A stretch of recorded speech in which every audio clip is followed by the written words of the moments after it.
വറഹ്മത്തുള്ളാഹി വബറകാതുഹു. ബിസ്മില്ലാഹ് അൽഹംദുലില്ലാഹ് അസ്സലാത്തു വസ്സലാമു അലാ റസൂലില്ലാഹ് വഅലാ ആലിഹി വസഹ്ബിഹി അജ്മഈൻ. അമ്മാ ബഅദ്. சூஃபித்துவம் வெவ்வேறு வகைகளில் விளக்கப்படும் ஒரு சமூகத்தில் நாம் வாழ்கிறோம். சூஃபித்துவம் என்றால் என்ன என்பதில் கவலையளிக்கும் மாற்றங்கள் ஏற்பட்டுள்ளன. சூஃபித்துவம் பெரும்பாலும் இஸ்லாத்திலிருந்து பிரிக்கப்பட்டு ஒரு தனி கலாச்சாரமாக சித்தரிக்கப்படுகிறது. സൂഫിസം വ്യത്യസ്തമായ തലങ്ങളിൽ വ്യാഖ്യാനിക്കപ്പെടുന്ന സമൂഹത്തെയാണ് നമ്മൾ ഇന്ന് ജീവിക്കുന്നത്. സൂഫിസം എന്താണെന്ന് ആശങ്കയുളവാക്കുന്ന തരത്തിൽ അതിൽ കൈകടത്തൽ സംഭവിച്ചിരിക്കുന്നു. പലപ്പോഴും സൂഫിസത്തെ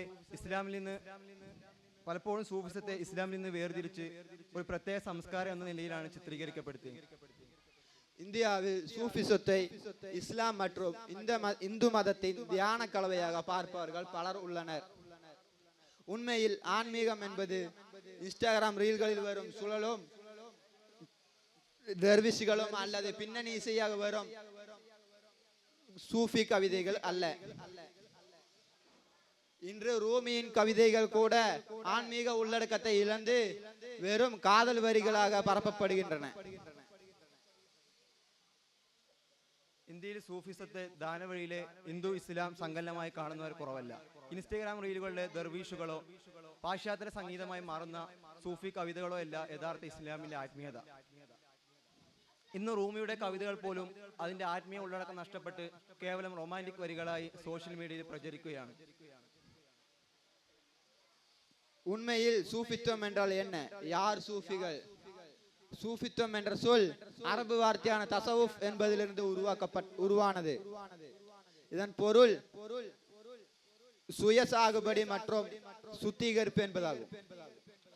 ஆனால் சில அறிஞர்கள் மற்றும் வரலாற்று ஆசிரியர்கள் சூஃபி என்ற வார்த்தை சூஃப் கம்பளியால் மூடப்பட்டவன் என்ற வார்த்தையிலிருந்து உருவானது என்று பதிவு செய்கிறார்கள். സത്യത്തിൽ എന്താണ് സൂഫിസം? ആരാണ് സൂഫികൾ? സൂഫിസം എന്ന പദം ഉത്ഭവിക്കുന്നത് ആത്മീയ സംസ്കരണം, ശുദ്ധീകരിക്കുക എന്നൊക്കെ അർത്ഥം വരുന്ന തസവുഫ് എന്ന അറബിക് പദത്തിൽ നിന്നാണ്. സൂഫ് കമ്പിളി പുതച്ചവൻ എന്ന അർത്ഥം വരുന്ന സൂഫി എന്ന പേരിൽ നിന്നാണ് ഉണ്ടായതെന്ന് ചില ചരിത്രകാരന്മാരും പണ്ഡിതന്മാരും രേഖപ്പെടുത്തുന്നു. சூஃபித்துவம் என்பது படைப்பாளரிடம் எல்லையற்ற தெய்வீக அன்பு என்பதாகும். அந்த அன்பு வெறும் இசை மற்றும் நடனம், இசை, சூஃபி ஜோடிகளின் கவிதைகள் போன்றவையிலிருந்து வராது. ஏனெனில் அதற்கு முதலில் இஹ்சான் தேவை. நீங்கள் அல்லாஹ்வை காணாவிட்டாலும் அவன் உங்களை பார்ப்பது போல் அவனை வணங்குங்கள், நல்ல செயல்களை செய்யுங்கள். நீங்கள் பார்க்காவிட்டாலும் அவன் உங்களை பார்க்கிறான் என்று நபிகள் நாயகம் ஸல்லல்லாஹு அலைஹி வஸல்லம் அவர்கள் കൽപ്പിച്ചതായി സൂഫിസം എന്നാൽ സൃഷ്ടാവിനോടുള്ള അനന്തമായ ദിവ്യ പ്രണയമാണ്.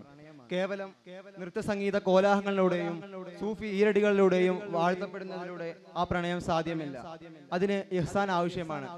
നമ്മുടെ നേതാവായ മുഹമ്മദ് നബി സല്ലല്ലാഹു അലൈഹി വസല്ലം പറഞ്ഞത് കാണുക, നിങ്ങൾ അള്ളാഹുവിനെ കാണുന്നില്ലെങ്കിലും നീ അവനെ കാണുന്ന നിലയിൽ ആരാധിക്കുക, സൽക്കർമ്മങ്ങൾ ചെയ്യുക. നീ അവനെ കാണുന്നില്ലെങ്കിലും അവൻ നിന്നെ കാണുന്നുണ്ട്.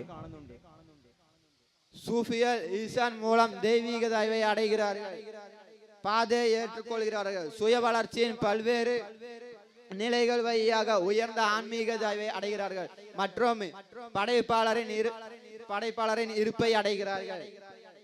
நிலையான நினைவு, முடிவில்லா தெய்வீக எண்ணங்கள், தியானம், பிரார்த்தனை கூட்டங்கள் போன்ற பல முறைகளை சூஃபிகள் இதற்கு பின்பற்றுகிறார்கள். அதை தவிர அல்லாஹ்வின் சட்டங்களை பின்பற்றாதவர்கள், ஷரியாவின் சட்டங்களை பற்றி கவலைப்படாதவர்கள், கைகளை தஸ்பீ மாலைகளை அணிந்தவர்கள் மற்றும் പൽവേറെ വണ്ണങ്ങളിലുള്ള അങ്കികളെയും ആടകളെയും അണിഞ്ഞവர்கள் സൂഫികൾ അല്ല. ഇഹ്സാനിലൂടെ ദൈവിക പ്രീതി കരസ്ഥമാക്കി ത്വരീഖത്ത് സ്വീകരിച്ച് ആത്മീയ സംസ്കരണ മുറകളിലൂടെ പലവിധ ഘട്ടങ്ങളിലായി ആത്മീയമായ ഉന്നത പദവിയിലെത്തി സൃഷ്ടാവിന്റെ സാന്നിധ്യം കരസ്ഥമാക്കുന്ന സൂഫികൾ ചെയ്യുന്നത്. അതിന് നിരന്തരമായ ദിക്റുകൾ, അവസാനിക്കാത്ത ദൈവിക ചിന്തകൾ, ധ്യാനങ്ങൾ, സ്വലാത്ത് ജൽസകൾ തുടങ്ങിയ പല മാർഗങ്ങളും സൂഫികൾ സ്വീകരിക്കാറുണ്ട്. അതല്ലാതെ അള്ളാഹുവിന്റെ നിയമങ്ങൾ ഗൗനിക്കാതെ, ശരീഅത്ത് നിയമങ്ങൾ പാലിക്കാതെ, തസ്ബീഹ്മാല കയ്യിലേന്തി പല നിറങ്ങളിലുള്ള വസ്ത്രങ്ങൾ ധരിക്കുന്നവരല്ല സൂഫികൾ. இஸ்லாத்தில் சூஃபிகள் இஸ்லாமிய முறைகளை தங்கள் வாழ்க்கையில் நடைமுறைப்படுத்தவர்கள் அல்ல. ஆனால் இசையுடன் ஒன்றிணைந்து நடனங்களில் இன்பம் காண்கின்றவர்கள் சூஃபி வாசங்களை பாடுபவர்கள் மற்றும் அதை சூஃபிசம் என்று அழைப்பவர்கள் சூஃபிகள் அல்ல. கேரளாவில் சூஃபிசம் அசோசியேஷன் என்ற அமைப்பு அறிவித்த ஒரு குழுவினை கடந்த நாள் நாம் பார்த்தோம். அவர்கள் சூஃபிசம் என்பது அன்பும் மதத்தை விட்டு வெளியேறி மனிதனாக மாறுதல் என்று கூறுகிறார்கள். இது இன்னொரு முட்டாள்தனம். ഇസ്ലാമിക അനുഷ്ഠാനങ്ങൾ ജീവിതത്തിൽ പ്രാവർത്തികമാക്കാതെ സംഗീതത്തിൽ ലയിച്ച് നൃത്തങ്ങളിൽ അനുഭൂതി കണ്ടെത്തി സൂഫി മൊഴികൾ പാടി അതിനെ സൂഫിസം എന്ന് വിശേഷിപ്പിക്കുന്നവരല്ല ഇസ്ലാമിലെ സൂഫികൾ. കഴിഞ്ഞ ദിവസം കേരളത്തിൽ ഒരു കൂട്ടർ സൂഫിസം അസോസിയേഷൻ എന്ന സംഘടന പ്രഖ്യാപിക്കുന്നത് നാം കണ്ടു. അവർ പറയുന്നത് സ്നേഹമാണ് സൂഫിസം, മതം വിട്ട് മനുഷ്യനാകൂ എന്നാണ്. എന്ത് തെമ്മാടിത്തരമാണ് ഇവർ പറയുന്നത്? சூஃபிசம் வெறும் பாடுவதும் நடனமாடுவதும் அல்ல. சூஃபி பாடல்களை பாடும் அனைவரும் சூஃபிகளும் அல்ல.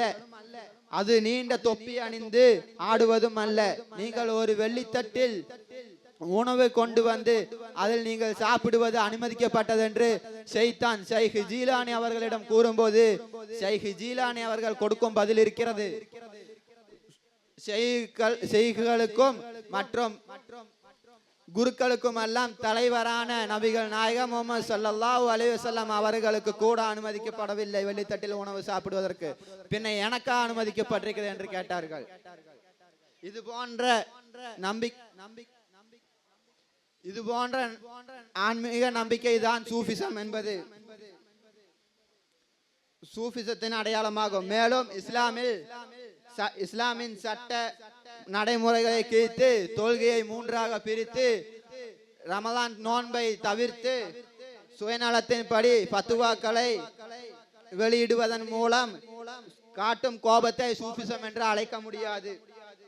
மாறாக சூஃபிசம் என்பது உண்மையில் புனித நபி காட்டிய பாதையை பின்பற்றுவதும் ஷரியா மற்றும் சட்ட நடைமுறைகளை കണ്ടിപ്പാக പിൻപറ്റുന്നത് പറ്റിയാകും സൂഫിസം.